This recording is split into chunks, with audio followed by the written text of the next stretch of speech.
Sup you beautiful people. Hope you've had a fantastic day. Welcome back to another new episode of What If Naruto Was the Red X. If you guys enjoy this what if, comment down below and let me know. And go ahead and check out other what ifs in the channel after watching this video. Don't forget to subscribe and leave a like, and also share this video with your friends. So now let's start this video. Jump City. Starfire twisted around as the foxes tried to swipe at her with their claws once more. After the first had changed shapes into an anthropomorphic form, two more had followed, the other six following behind those three as they attacked her. Why do the foxes wish to do me harm? They are never so vicious on the earthly television. The girl thought to herself before turning her head and firing her eye beams, the rays slamming into the chest of one of the foxes, causing it to fall back. Almost as soon as it did, one of the foxes behind it lunged onto it and bit into its neck. The downed fox began to glow afterwards, soon vanishing entirely while the fox that had bit it grew a second tail, the kanji for Yako, demon fox, on its brow. Widening her eyes in shock at that, the other foxes seemed aware of what happened and turned towards the two-tailed Yako. It suddenly grinned, an evil twisted-looking expression carving its face, as its already red eyes began to bear a sinister glow. Roaring out, the fox suddenly began to glow as it also changed into an anthropomorphic form, its digitigrade legs still present, while its forepaws were now more dexterous. Crouching down, the Yako lunged forward, jumping off of one of the other foxes and twisted into a kick. From its paw foot, a jet of purple flames arched out towards a shocked Starfire. Kitsunipi. Foxfire. A rough feminine voice cried out as the fire flowed towards the shocked alien princess. Shaking her head, the red-haired girl quickly ducked down to avoid the flames, only for two more of the foxes to jump on the Yako's back, and then up towards her. Moving out of the way, Starfire watched as the foxes landed, the blink when she heard a light groan. Ugh. My head. Donna complained while placing a hand to her throbbing skull, Starfire shaking the girl and causing her to blink. Starfire, what's going on? She questioned, and the alien princess looked down to where the Yako was working together with the other two anthropomorphic foxes, and lacing their arms together. I am most afraid that we do not have time for the speaking friend Donna, for there are many bad foxes wishing to harm us at the moment. Starfire said, and Donna rolled out of Starfire's arms, stumbling for a moment in the air as she got her bearings straight, then turned around to see what the red had meant. Upon seeing the foxes, Donna initially raised a brow in confusion, until of course the Yako suddenly launched two of the smaller foxes towards them. As he approached, the foxes spun in place, the bodies soon covered by purple flames. What the hell? Donna exclaimed as she and Starfire evaded the flaming foxes, both landing on a building behind them. Shaking her head, Donna then turned towards the anthropomorphic foxes, as the Yako suddenly grabbed the other two by their arms. Twisting and spinning around for a moment, the fox then threw them at the girls. Moving out of the way of the foxes, Donna and Starfire then watched as they collided with the other two foxes behind them, a bright glow encompassing their impact, before two more Yakos suddenly crawled out of the rubble, twin tails flicking the air lightly. Starfire, those are not normal foxes. Donna stated flatly as she turned towards the twin Yako, and Starfire faced the original. Yes, I figured as much, friend Donna, but they look so much like the earth foxes I didn't know what else to call them. Starfire replied, and Donna inwardly gave the red hat that much, even as the now twin Yako lunged from the building and into the air, twisting around into a kick. Much like the first, the word Kitsunipi echoed out as purple flames flowed towards Starfire and Donna. However, like before, the girls moved out of the way before Donna suddenly lunged down, ramming into one of the Yako and sending it flying back. The fox flipped in midair, however, and landed next to the other Yako, both glaring up at the girl. These things are far too skilled in combat to be normal, Donna stated, and Starfire ignored her while hurling starbolts at the Yako and foxes before her. Perhaps, but I am more concerned with how we shall be doing the destroying of these foxes. They are most durable, Starfire noted while the Yako on her side crouched down, the three remaining foxes looking to one another before spiraling inwards. What are they doing now? Donna questioned wearily, and then widened her eyes when a new fox formed, this one with three flowing tails, its crimson red eyes looking up at them darkly. Upon the brow of the beast was a kanji for Kaiko, spirit fox, and its fur had changed from red to an off-white color, with flames trailing halfway up its legs, its eyes narrowing onto Starfire, dangerous as it then assumed an anthropomorphic form as well. Great, now we've got three of them coming together to make only one with more tails. What's the difference? Donna wondered with a frown, while the Kaiko crouched down, and then jumped upwards into the air, only to drop down and stop in midair. It can fly now. Starfire offered with wide eyes, as the fox seemed to hover in midair, and then lunged towards the two. Looking at Starfire strangely, Donna frowned while holding still, arms crossed even as Starfire ducked to the side. "Friend Donna, you should move it is." Starfire started to say only to blink as the Kaiko seemed to vanish into thin air as it touched Donna.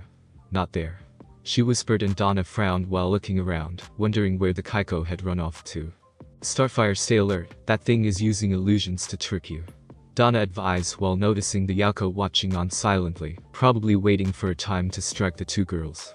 "But if that is so, how are you able to see through the illusion?" Starfire questioned, and Donna rolled her eyes for a moment while looking all around for the Kaiko to come out at her. Basic training on Amazonia was to see through such simple mind tricks. Unfortunately, I'm only able to see through the ones that only affect sight. If it's an illusion based around more than one of my senses, I won't be able to tell it from reality, Donna replied while looking all around, then grunted when something sliced into her back from behind. "And it seems this damn thing knows how to mask its scent, the sounds of its movements, and cast an illusion over its form to become invisible." Donna grumbled, and Starfire blinked before yelping as the Yako lunged at her. "Why is it the Fox of Three Tails wishes only to attack you and not me?" Starfire suddenly asked while dodging an attack by one of the Yako. "Probably a matter of pride. I saw through its illusion pretty easily, so now it's pissed off at me," Donna replied while looking around, then grunted as she felt the Kaiko's claws dig into her side. Donna quickly lashed out at the side the strike came from, and then twitched when her fists met open air. Turning around at a sound, Donna's eyes widened as an arc of fire flowed towards her. Quickly flying up and over it, Donna then roared out while lunging at the spot the Kaiko had been, connecting with it at long last, and ramming it through a building. Meanwhile, Starfire was twisting and dodging around the three Yako, growling as they all seemed to want a piece of her, literally in this case.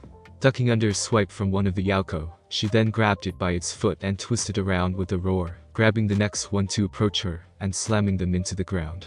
Lifting them up off of the ground, Starfire kicked herself into the sky before spinning around and throwing both Yako as far away as she possibly could. "Good, that is two down, now there's only one more to go," Starfire said to herself, while turning around and narrowing her eyes onto the last of the Yako, a grin twisting its way across its features. Meanwhile, down below, Ravager was making her way around the city trying to find someone. She had been separated from the others and now found herself alone. She'd seen some of the creatures that Yubi had formed, but only from a distance. As if Trigon wasn't powerful enough. She couldn't help but think to herself with a frown, only to raise a brow as something impacted with the ground before her. From a small crater then crawled a creature, one that immediately put her on high alert. It walked on digitigrade legs, with its feet being paws with razor-sharp claws. 14 long tails flowed from its tailbone. Strangely, though its forepaws were dexterous like hands, its head had two very long, almost rabbit-like ears. Its fur was completely jet black, with blood-red tips at its ears and tails. A strange white mask was placed over its face, having red upward curled markings at the lips and eyes. A pair of gray, almost cloud-shaped marks were placed where the eyebrows would be. The kanji for Kuko, Void Fox, was placed on its brow between them, and its glowing crimson red eyes staring ominously from behind the mask. And lastly was a strange medallion is worn around its neck, a sphere with the kanji for incomplete held within it. A kitsune? Ravager suddenly questioned while the Kuko got down on all fours, the mouth of its mask twisting into a grin, greatly surprising the girl when it did. Upon the fox's four tails, purple flames suddenly roared to life, Ravager frowning as they did. Foxfire. "Oh great, it's a kitsune alright," the white-haired girl muttered to herself as the Kuko lunged forward, twisting into a kick in midair. Rolling her eyes, Ravager blocked the kick, digging her feet into the ground, before pushing the Kuko back and into a building. However, the fox's fire suddenly set the building ablaze, the fox itself leaping out of the flames, grasping a pair of pipes half covered in concrete and two long chains over its arms. "You're going to fight me with a pair of chains and heavy clubs? Really?" Ravager asked the Kuko with an amused smirk on her face, only to blink as the fox grinned. Twisting the chains around its arms, it then formed some familiar purple flames at its hands, melting the chains to the pipes it was holding. Grasping the pipes like handles, it then moved its kitsunebi down into the stone on it, and slammed them together. Quickly ripping them apart soon after, Ravager widened her eyes as it had formed a pair of wicked flame-shaped blades. "Okay, that was unexpected," Ravager admitted to herself while unsheathing her twin katana from her back and grinning towards the Kuko. In response, the fox quickly twisted its own blades around and into a reverse-handed grip. Lunging forward, the fox then twisted into several swings with the weapons, Ravager narrowing her eyes as she blocked the first few strikes, then kicked the fox in the chest. It stumbled back a few paces before hissing as it crouched down, then lunged at her once more, swinging the machete almost wildly. As she blocked this poor attack as well, Ravager narrowed her eye when she recognized the style the Kuuko was using. It fights like Naruto. She realized before ducking beneath another swing from the Kuuko, and then ramming her shoulder into it, knocking it back a ways. The Kuuko righted itself quickly however, and then moved forward much more quickly, Ravager's eye widening as she realized the fox was only getting better, and better the longer they fought. Meanwhile Jinx and Private ducked out of the way as the two Bakeneko lunged at them, fangs and claws bared. "Ma'am, I really don't like these cats," Private noted while ducking down as one of the Bakeneko nearly took of his hat from his shoulders. Striking the side of the Bakeneko's head with his shield, Private then looked to see Jinx flipping back and away from the other. "Trust me, I know the feeling," Jinx growled out as she twisted around the Bakeneko before her and began to think quickly. Looking around, an idea soon came to the Rosette, causing a grin to form over her face. Ducking under another swing from the Bakeneko attacking her, Jinx then lunged towards Private. Grunting for a moment as she approached him, she then flipped over Prike and landed on the back of the Bakeneko he'd been fighting. The Bakeneko that had been attacking her then lunged over Private, the militant teen ducking down as it lunged over him. Grinning at the Bakeneko's approach, Jinx jumped off the one below her and onto the one approaching. Flipping off of it, the pink-haired girl landed beside of Private as the twin Bakenekos slammed into one another. The two giant cats skidded across the ground, rolling back into a building. Looking to Private with a grin, Jinx saw the militant teen smirk as he knew what she was thinking. Spreading out her arms, Jinx formed a familiar pink energy over them before bringing them inwards and sending a wave of hex energy flowing towards the building.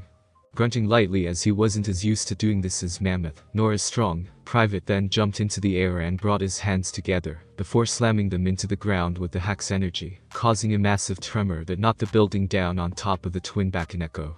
Standing up when his work was done, Private nodded his head while looking at the rubble and crossed his arms. "Well, guess those cats just ran out of lives," Private said with a nod of his head, and Jinx snorted before snickering into one hand, the yellow-clad teen looking at her in confusion. However, before Jinx could explain, the rubble on top of the Bakeneko suddenly shuddered, and then was sent flying as two tails ripped their way out of it. Widening her eyes, Jinx then watched as a massive roar tore out of the rubble, throwing it every which way. Widening her eyes, Jinx then saw an enormous cat that was at least double the size of the Bakeneko, and with two tails walk out of the rubble, growling lowly while glaring at her in Private. Unlike the Bakeneko, this cat was orange with black stripes in a tiger-like pattern, purple flames forming along its paws, and the tips of its ears and tails. Two large saber-toothed fangs jutted over its lower lips, a pair of 5 red eyes glared at them, and finally, the medallion that had been worn by the Bakeneko remained, save that it now had the kanji for Nibi within it. "Oh, that is so bad," Jinx said with wide eyes as the Nekamada, forked cat, suddenly roared loudly. Crouching down, the beast then lunged towards the two, swinging its flaming claws towards them. Cursing loudly, Jinx pushed Private out of the way as the Nekamada's claws narrowly missed them. Rolling to the side as the Nekamada then snapped at her, Jinx quickly got to her feet as it crouched down, looking too much like a tiger stalking its prey for Jinx's liking. Backpedaling from his position on the ground, Private looked at the Nekamada with wide eyes, glad the thing wasn't looking to make him its lunch. However, drawing both Private and Jinx's attention was a sudden cry, and upon looking to the side they saw Mammoth and Cyborg running from the trio of monsters from before.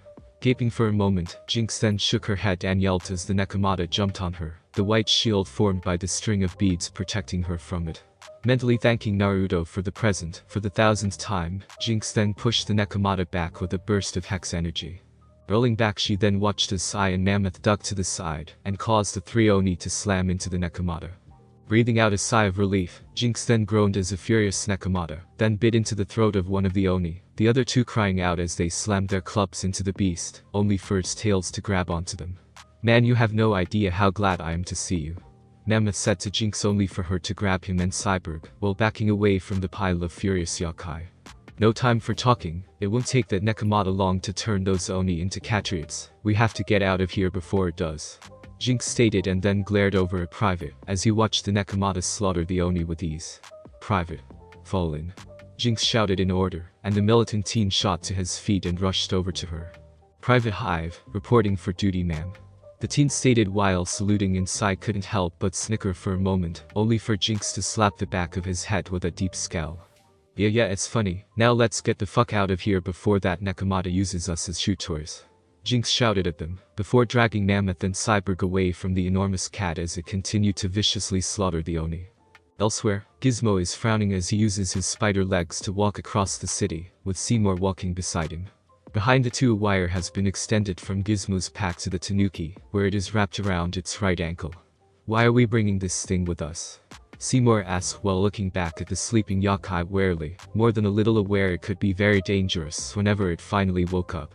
Because dipshit, if anything tries to eat us, we can let it have this guy instead. Gizmo replied with an evil grin on his face, Seymour blinking before nodding his head in agreement with that plan.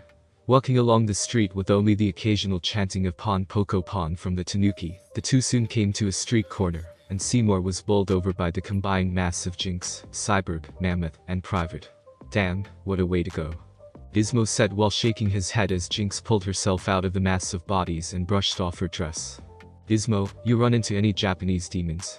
She asked quickly while looking around warily, and Gizmo snorted while pointing a thumb to the still sleeping Tanuki.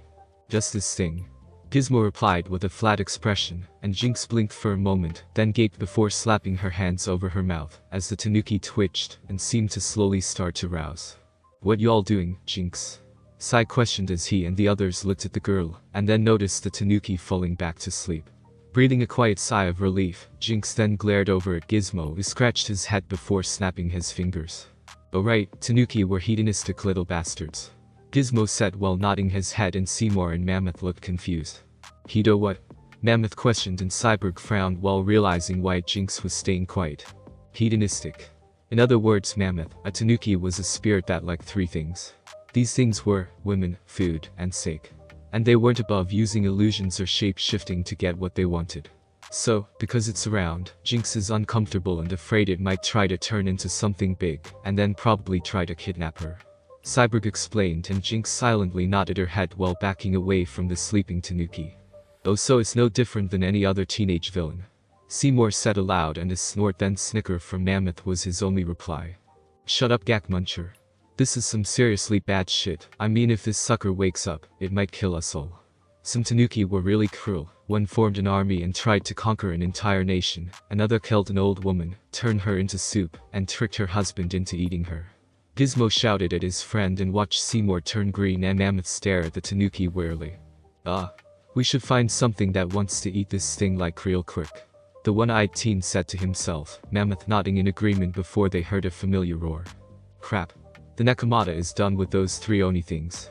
Sai exclaimed while Mammoth cursed and ran over to Jinx, Private following him and carrying Seymour over one shoulder, leaving Gizmo to gape. Wait a damn second. You guys got to see a real Nekamada. He demanded, only to hear the roar was much closer, then turned and gaped as the enormous Nekamada was running towards him. Cursing, Gizmo twisted around, throwing the Tanuki into the air where the Nekamada caught it in its gaping jaws. This quickly woke up the Tanuki that blinked open a pair of large coal-black eyes. Seeing that it was inside of a Nekamada's mouth, the Tanuki screamed loudly and started to flail its arms around. Wah! Help me, help me, help me. Pon Poko Pon. The Tanuki exclaimed, causing Cyborg to blink while staring at the thing, as it continued to flail its arms about as the Nekamada twitched, and then tossed it into the air. The Tanuki screamed loudly when it did, and the Nekamada used its tails to grab it, then slammed it into the ground before tossing it into a building. You guys sure it was actually dangerous? Seymour asked from Private's shoulder, only to watch as an enormous version of the Tanuki lunged out of the building. The beast was slightly smaller than the Nekamada, with the same markings of the Tanuki, however it had razor-sharp claws and fangs, glowing red eyes, and a medallion around its neck with the kanji for Chibi. That answer your fucking question, Jacknut? Gizmo demanded with wide eyes as the transformed Tanuki lunged at the Nekamada and bit into his neck. The Nekamada roaring out in pain before slapping its tails into the Tanuki's face, and causing it to release its neck while rolling to the side. As the two continued to try to kill one another, Jinx turned and ran away, only to curse as Donnie and Shiera flew towards them while being chased by the four birdmen from earlier. Out of the way. Donnie shouted while ducking under a swipe from one of the strange creatures, then saw the battling monsters up ahead. Yo, you got the same idea I do? Donnie then asked Shiera, who nodded her head and held out a hand towards the gosling girl. Taking Cher's hand, Donnie looked back and then forward, grinning as they approached the two, only to turn intangible, causing the massive Yakai to slam into one another, the Tanuki and Nekamada, turning their aggression onto the massive birdman that had slammed into them. Solidifying, Donnie grinned as she watched the massive Yakai attack one another viciously. The birdman using katana while the two-tailed beasts used their fangs, claws, and powers against them. Wow, talk about an anime lover's dream come true. Donnie mused aloud, and Cher looked at her strangely before flying over to Jinx and the others. "You all alright?" she asked, and Cyborg exhaled before answering the winged heron. "More or less, could have done without being chased through half the city, but what can you do?" Cyborg replied, and Cher nodded her head in agreement before looking up as Batman and Nightwing landed nearby, followed shortly after by 6 sickle-clawed weasels riding in a whirlwind. "Crap, Kamitachi too." Gizmo shouted in shock as Batman and Nightwing looked to one another, and then the mass of battling Yakai. Waiting for the Kamitachi to approach them, Batman and Nightwing then split up, the Kamitachi breaking into teams of 3 and following them. Running down the street on opposite sides, the dynamic duo then ran towards one another, only to flip forward, kick off of one another's feet and over the Kamitachi, causing them to slam into one another. Landing behind the Kamitachi, the dynamic duo then made their way towards the rest of them. "Wow. You two are just awesome when you work together," Donnie noted while Nightwing scowled and Batman merely frowned, only for both to turn as the Kamitachi shrieked, then started to merge together. "Shit, why do they all have to mix together?" Cyborg wondered tiredly before a 7-foot-tall, 6-tailed weasel with glowing red eyes and long scythe-like claws suddenly roared to life, a medallion around its neck with the kanji for Akubi. Maybe we should start running again," Donnie suddenly stated, and rather than talk, the bulk of the group just started to run away, the Nekamada, Tanuki, and Karasu Tengu seeing the new Akubi no Kamitachi, and moving past it, the group of Yakai rushing after the mass of heroes. Nearby, Billy Numerous is with Kid Wicked, both are hiding from the 5 winch dogs. Currently, the only hiding spot they could find was moving beneath some rubble downwind of the winch dogs, clearly not the best thing they could have done, but they didn't have very many options. "Oh, this is one might find pickle we're in this time, eh Billy?" One of the masked and his clone nodded his head in agreement. "I do believe y'all are right on that, Billy." The clone agreed as Kid looked out from their rather poor hiding spot, and twitched when he saw the winch dogs were heading their way. However, before the dogs could move, an enormous spider woman fell on top of them from the side. Blinking in surprise, Kid then watched as Blackfire flew into view with Kid Flash zipping towards them. "You guys need a hand?" KF questioned, and Kid nodded his head, then grabbed Billy and pulled him out of their poor hiding spot. "Those two always need help." "No wait, Billy does, well Kid is at least semi-useful," Blackfire replied while casually flying over to them, only for the 14s to blink when they heard the dogs start snarling. Turning back towards the dogs, they then watched as the body of the spider woman was thrown away, the many dogs having merged together into one massive dog. The dog was approximately 8 feet tall, pure white fur with 2 magnificent wings on its back, 5 long tails flowing from its backside, 2 glowing crimson red eyes, and a medallion around its neck with the kanji for Gobi. "Well, that can't be good," Billy noticed and got looks from Kid, KF, and Blackfire for the obvious statement. The Gobi then lunged forward, roaring out loudly as it jumped at them with its mouth wide open. Grumbling under her breath, Blackfire grabbed Billy and Kid Flash and flew out of the way, while Kid whisked his cape over his form, vanishing into the shadows as he did. Landing on top of Billy's clone with a growl, the enormous Gobi looked around before growling as it saw Kid reappear on top of a building, Blackfire hovering over it. "Alright, Kid Flash, I have an idea, so listen," Blackfire ordered, and Kid Flash nodded his head while the Gobi flapped its wings and rose up into the sky, Billy's eyes widening as it did so. I don't mean to rain on Eel's parade, but that thing is heading this way," Billy shouted, and Kid Flash nodded his head to Blackfire as she put him down, and the Gobi lunged at them. Quickly moving down to the ground, Kid Flash then started running around in circles, causing a miniature tornado to form. Smirking as the Gobi moved around it, Blackfire fired her eye beams at the beast, the energy slamming into its chest, and throwing it back and into the tornado. The tornado spun the Gobi around, only for Kid Flash to stop, and then quickly run back to Blackfire. As the tornado dispersed, the Gobi yelled before falling and slamming into the ground below. "Alright, now let's get out of here while it's disorientated," Blackfire stated while grabbing Kid Flash and flying away, Kid Wicked rolling his eyes as he flowed into his cape and vanished into the shadows. Shaking its head, the Gobi growled while climbing up on top of the building, and looked all around for the teens. Sniffing the air, the the gobi then narrowed its eyes, before jumping from building to building, seeking out the teens. As it did, Blackfire and her group entered into the same building as Beast Boy and Whale. However, what they found was Whale laughing with several of the Amanajaku, most of the imps playing a slow, slightly drunken tune, while Beast Boy looked uncomfortable with the whole thing. However, upon seeing them, the green teen jumped up and ran over to them, hugging Blackfire around the waist. "Oh dude, you have no idea how glad I am to see you. Dwayla got all those in things drunk on sick." Beast Boy exclaimed, and the others looked to where Dwayla was laughing to herself with both her arms over an Amanajaku's shoulders. "What's sad is, I expected as much from her," Kid Flash said, and Billy and Blackfire both nodded their heads in agreement with the red-haired titan. Soon after, Kid Wicket formed out of the shadows and then raised a brow upon seeing Dwayla with the Amanajaku. "Don't ask, Kid, just don't ask," Billy pleaded with a shake of his head, and Kid wisely decided to take his advice, while KF turned and looked outside. "Beast Boy, have you seen any of the others?" Kid Flash questioned of his green-furred teammate, and Beast Boy shook his head. "No dude, before you guys showed up I was starting to think I was stuck with Dwayla and those things," Beast Boy replied, while Kid Wicket walked over to the group of Amanajaku, grabbed Dwayla, and then dragged her away from the sake drinking Yakai. "Oh. And I was having fun," Dwayla complained before hiccuping in a drunken fashion, smiling goofily as well.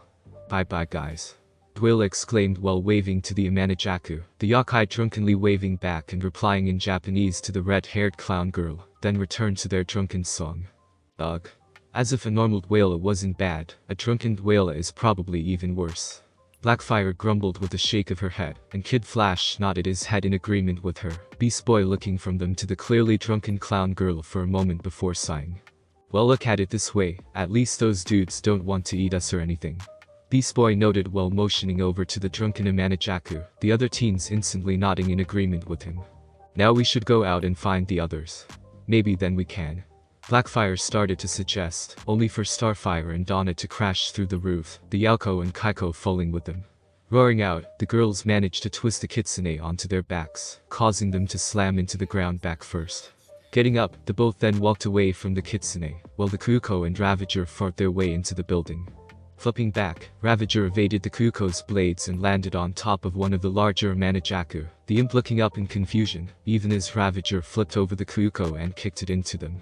Rolling back for a moment, the Kuko soon came out of the roll and seemed to vanish into thin air, Ravager rolling her eyes as it did. Closing her soul eye, Ravager then dodged and evaded all of the Kuko's attacks, before finally kicking the kitsune in the chin. Stumbling back for a moment, the Kuko then shook its head and watched as Ravager grabbed hold of its fur, and then rolled back and kicked it onto the other two kitsune to the side. Rolling onto her feet, Ravager then twirled her blades in hand before sheathing them on her back in one fluid motion. Upon seeing the act, those Amanajakus still standing began to clap as if impressed by the action. Blinking in surprise, Ravager looked around before giving an overdramatic bow to the Amanajaku, and then walked over to the rest of the teens. "So, anyone else find these poor excuses for monsters too easy to fight, or is it just me?" Ravager questioned while crossing her arms, only for a roar to sound out, as the gobi knocked the roof down and landed on top of the Amanajaku. "It's just you," Blackfire replied, and Starfire groaned upon seeing the five-tailed winged dog heading towards him.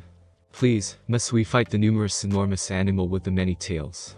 I have found them most annoying to do battle with, and would greatly prefer if we were to do the running away," Starfire pleaded of the others, Beast Boy all too happy to agree with her, and Donna groaning as she rubbed a cut at her side. "I hate to say it, but I don't think even all of us working together are a match for this many of them," Donna added while looking around the room, from the Kaiko, to the Kuko, then the Yauko, over to the Gobi, and then finally to the 10 Amanajaku. And then palmed her face as the Jorgumo from earlier made its way into the building as well. "How many of these creatures are there?" Donna demanded, and Kid Wicket didn't wait for a decision. Instead he swung his cape around the entire group, swallowing them all into the shadows, as the Yakai looked on in surprise. Growling for a moment, the Gobi then roared and rammed its way through the walls of the building. The three Kitsune and the Jorgumo then joined the Gobi in the hunt for the teens. Hanging back for a moment, the Amanajaku looked to one another, then to the empty sake bottle they had. The Amanajaku then started to shout loudly at one another before finally one said something to the others. Listening to it for a moment, the Amanajaku all nodded soon after before quickly rushing after the other Yakai, so they could find some more sake. Meanwhile, Kid Wicket reformed himself and the others on the ground, Batman, Nightwing, and the rest of the group soon running into them. As the two groups collided, Jinx managed to pull herself out of it all, and shook her head for a moment. Ugh. Please tell me we finally lost all those killer Yakai. She pleaded only to hear a loud roar, then looked up and widened her eyes as she saw the Gobi, 3 Kitsune, and Joragumo heading their way. That answer your fucking question. Gizmo demanded while looking on with her, Kid Flash spotting the other group of Yakai, the Tanuki, Nekamada, and Karasu Tengu, the sculpt. Blackfire, we have at least 6 more of those things heading from the other side. Kid Flash noted aloud and Blackfire mentally cursed while she, Starfire, and Donna pushed the others off of themselves, Mammoth, Cyborg and Private doing so, as well as they all managed to separate, and went back to back in a large circle, as the Yakai started to circle around them. Dude, I so don't like these odds. Beast Boy stated while looking around towards the many Yakai that had managed to surround them.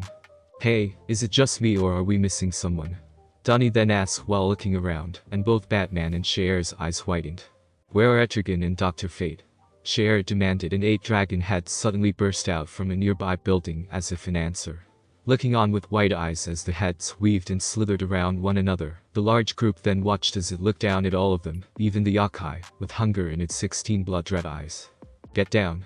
Batman called out loudly, and the group did so more on reflex than anything else, as the dragon heads lunged down, easily snapping up the Yakai into their jaws, before devouring them all whole. Looking up as the enormous beast even devoured the Kitsune, the group of heroes then watched, as its tail seemed to come out of the building across from its heads, Etrigan and Dr. Fate, before thrown out of a building before rolling into a skid across the pavement. Etrigan. Dr. Fate. Shair cried as she rushed over to the two and helped Dr. Fate up to his feet, Etrigan groaning as he got up on his own power.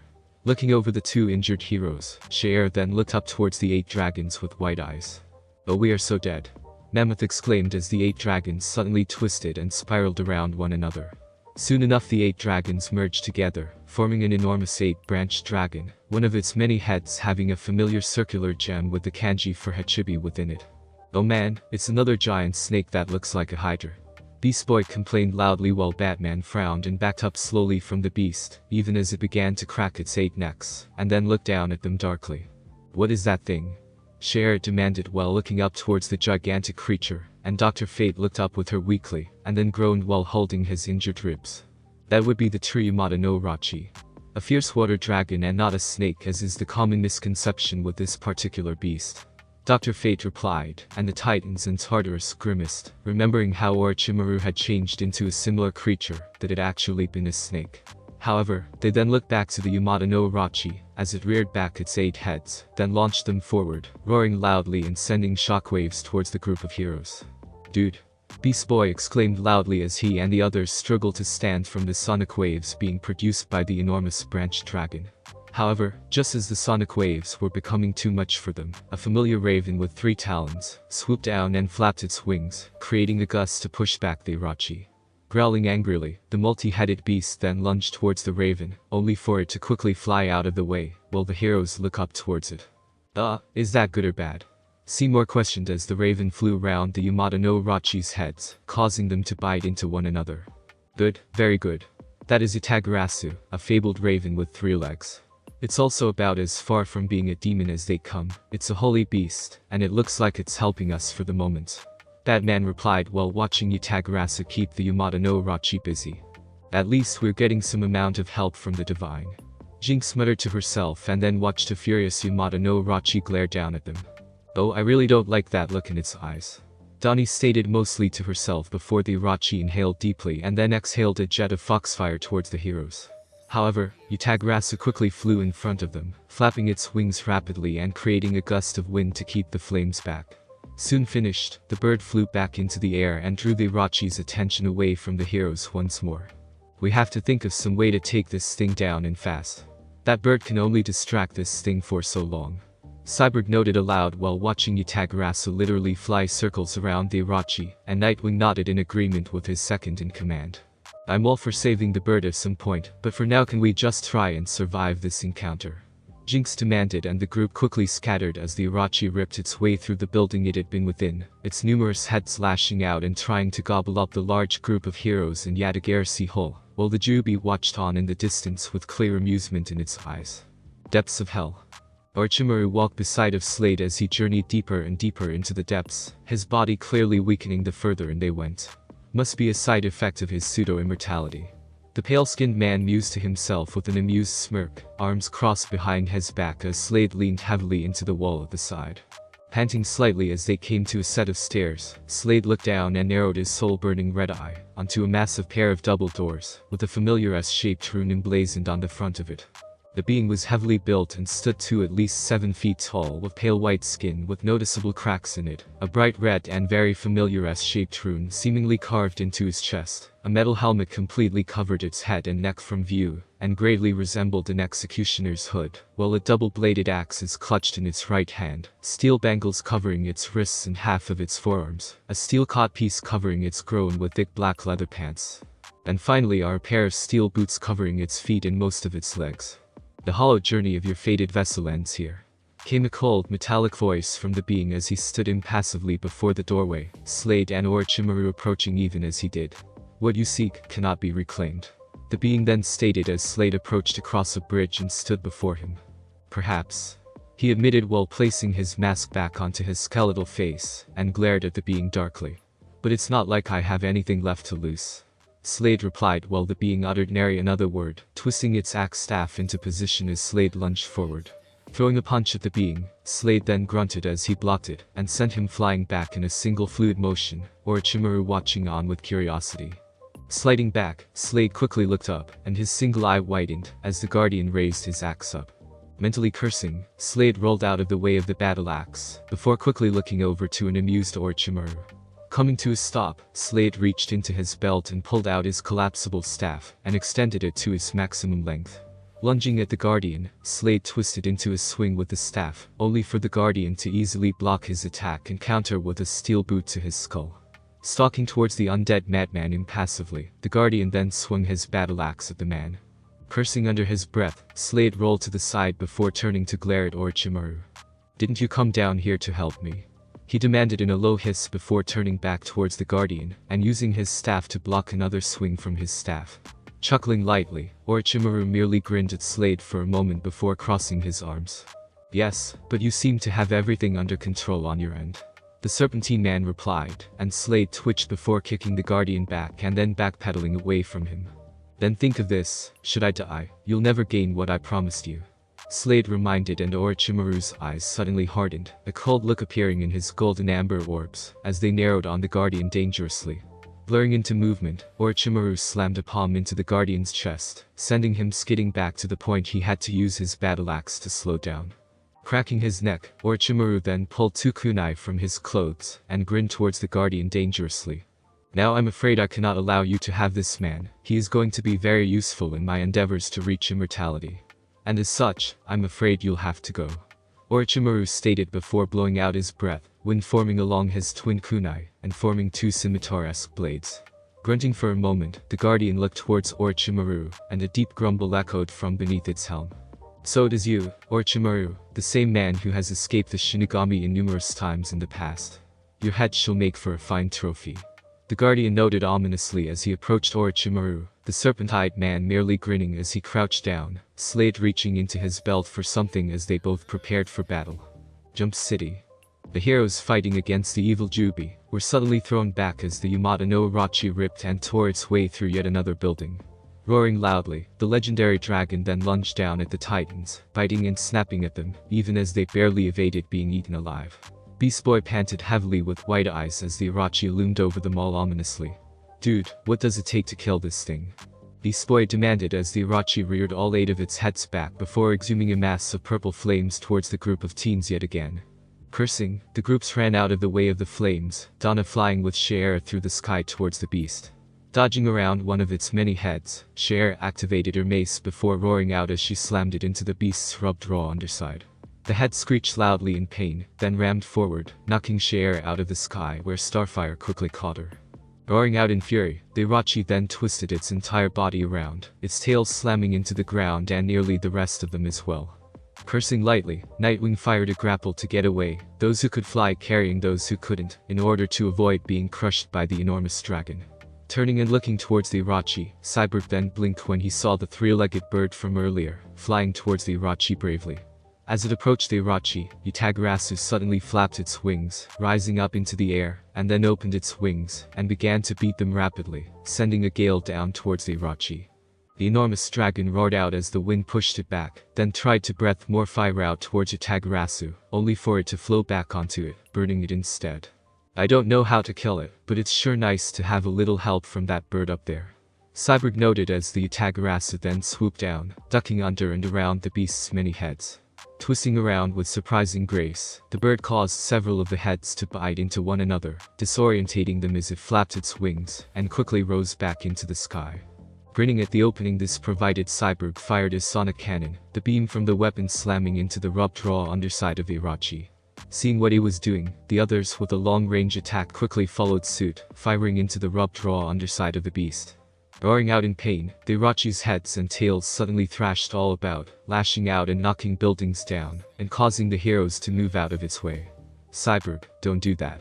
Nightwing grumbled as a now completely pissed off Irachi lunged forward, unleashing a mighty roar that threw them all back. Skidding to a halt, the heroes slowly got up while the Irachi lunged at them, its body slithering and coiling around buildings, crushing them under its sheer weight. Groaning lightly, Jinx shook her head and looked up as one of the Irachi's heads spotted them and narrowed its eyes. Shit. She exclaimed loudly, she and the others quickly running as the head came down and bit a chunk out of the ground. How the hell are we going to stop this thing? She then demanded, Batman frowning as he looked to where the Irachi was now knocking down buildings, in an attempt to find them. Dude, how did they stop this thing in old legends? Beast Boy suddenly asked while the Irachi looked for them, and Batman sighed for a moment. They made a large fence around the Irachi before making 8 gates. At each gate they formed a platform and placed wine vats on each of them. After that they filled the vats with a specially refined sake. Upon drinking it, the Irachi got so drunk that all 8 heads passed out, and Susanoo, god of the seas and storms, cut it into pieces, finding the Kusanagi no Tsurugi within its middle tail. Batman replied while the Irachi continued to search for them around the city, Donna blinking before rolling her eyes. Unfortunately, we don't have any alcohol on us. Well, besides Dwayla. Donna noted while giving a look to the clown girl, Dwayla blinking for a moment before shrugging her shoulders. Sorry, the Amano Jaku drank it all. She explained, and Nightwing pinched the bridge of his nose for a moment. We know Dwayla, but Batman also said that it was specially refined, and last I checked none of us could do anything like refined sake. Nightwing reminded while the Irachi knocked down another building, Dr. Fate frowning in thought before looking to Jinx strangely. We can't get it drunk, but perhaps we could give it a little bad luck instead. Dr. Fate mused aloud, and Jinx blinked for a moment before glaring at the helmeted man. Are you insane? That thing is enormous. I've never used my powers on something that big before. For all I know it'll come crashing down on top of us. Jinx growled at the man and he held up his hands in a placating manner. Yes, I know, but it's also our only option at this point. We can't directly attack it, so perhaps your bad luck powers will cause it to partially fall into the sewers. This would hopefully disorientate it long enough for us to come up with a more suitable counterattack. Dr. Fate replied while turning and looking to where the Irachi was standing, Jinx muttering something under her breath as Gizmo gave her a look. Think of it like this, bitch, do it, or we're all dead anyways. The tiny terror exclaimed with Mammoth nodding his head, the rosette blowing into her bangs and crossing her arms over her chest. Fine. But I want it on the record I'm doing this under extreme protest. Jinx shouted behind her as she walked to the side, and then peered around the corner, to where the Irachi was slithering around looking for them. I hate my job. Jinx mumbled under her breath as she allowed her hex bolts to form around her arms, and then ducked out and sent a massive wave of pink energy flowing towards the enormous dragon. As it did, the energy passed under the Irachi, and then suddenly the ground began to crack before they suddenly gave way, caving in on the beast.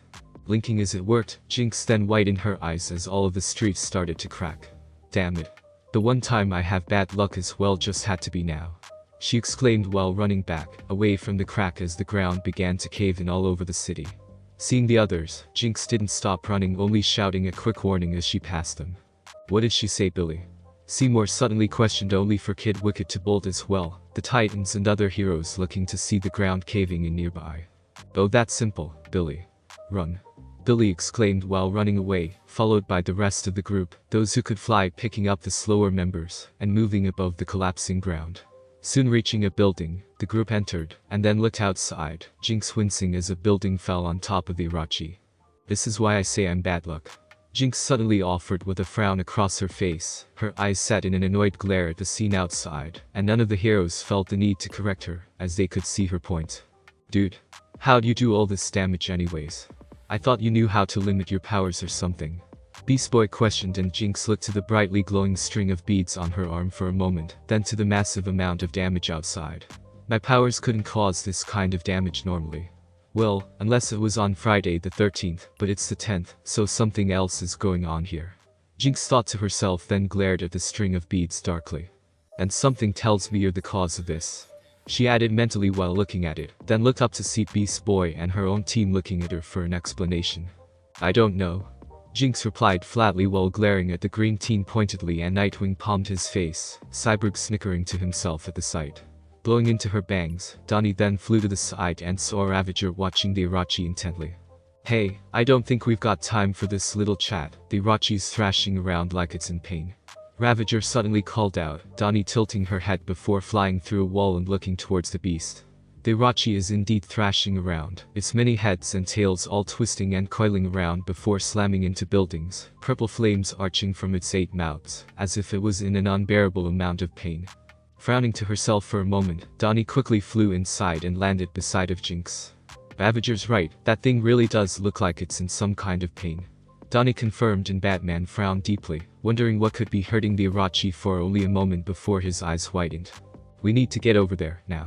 Batman declared while running out of the building, followed by the rest of the group. As they exited, they saw the Irachi, its many heads and tails still lashing out at nothing before it shrieked loudly. Batman frowned as it did, and the others prepared for some kind of attack. However, instead, a bright glow came from the area where its many necks and tails connected together. What the hell is going on with this thing now? Cyborg demanded, and Batman narrowed his eyes, Etrigan shivering as he had a good idea, and Dr. Fate floating into the air while trying to calm himself down. In ancient Japanese folklore, kitsune could survive through almost anything, even being eaten alive wouldn't kill them. So I believe those kitsune the beast devoured are essentially coming back to life by ripping their way out of Irachi. Dr. Fate explained with worry clear in his tone, only for all to go silent for a moment, as the Irachi lifted its 8 heads high into the air in a perfect circle. Unfortunately, this is much worse. Thus far all the creatures that the Jubi created have shown an ability to merge with each other. And the Irachi devoured the last remaining kitsune alive all at the same time. This isn't a few kitsune anymore. Batman started to explain, only for 9 golden tails to suddenly rip their way out of Irachi's body, and then twisted around, slicing the enormous dragon into dozens of pieces. As soon as that was done, blood and gore were sent flying around, and a ball of brilliant golden light shot out of the Irachi's remains. The sphere of light zipped to and for a moment before suddenly slamming into the ground. The ground buckled under the orb of light, as 9 long and thin golden furred tails suddenly fanned out from the sphere.